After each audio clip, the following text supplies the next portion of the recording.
Hello everyone, আসসালামু আলাইকুম। শাহিদ মম kitchen থেকে আপনাদের জানাচ্ছি স্বাগতম। আজকে আমি বানাবো কচুরমুখির ভর্তা। দেখুন এখানে কত সুন্দর সুন্দর কচুরমুখি নিয়েছি।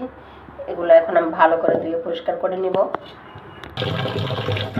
এভাবে ভালো করে ধুয়ে কুচলিয়ে ভালো করে ধুয়ে পরিষ্কার করে নেবেন। ভালো করে ধুয়ে পরিষ্কার করে নিয়েছি। এখানে একটু সামান্য পানি দিয়েছি, দিয়ে সিদ্ধ করে নিব। চুলাতে বসিয়ে দিই। কচুরমুখিগুলো আমার সিদ্ধ হয়ে গেছে, এখন আমি নামিয়ে নিব।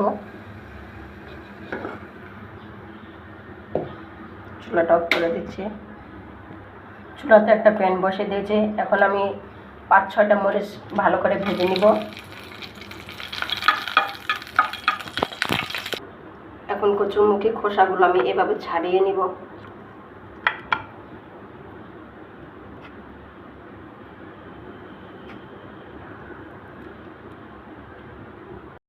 কচুরমুখি সবগুলো খোসা ছাড়িয়ে নিয়েছি। এখন আমি ভর্তা বানাতে চলে যাব। মরিচ আর লবণগুলা ভালো করে ডলে নিচ্ছি।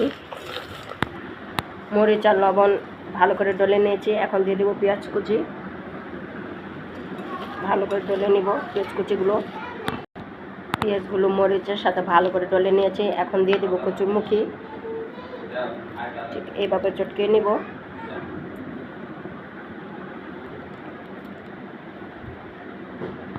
এখন দিয়ে দেবো সামান্য একটু সরষের তেল,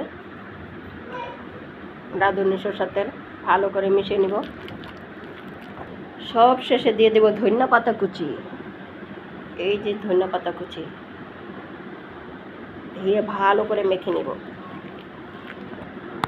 হয়ে গেল স্পেশালি কচুরমুখির ভর্তা। এভাবে আপনারা ভর্তাটা বানিয়ে খাবেন, খুব টেস্টি হয়। ভিডিওটা যদি ভালো লাগে লাইক, কমেন্ট এবং শেয়ার করে দিবেন। চ্যানেলটা সাবস্ক্রাইব করে দিবেন। আজকে এ পর্যন্ত। আল্লাহ হাফেজ।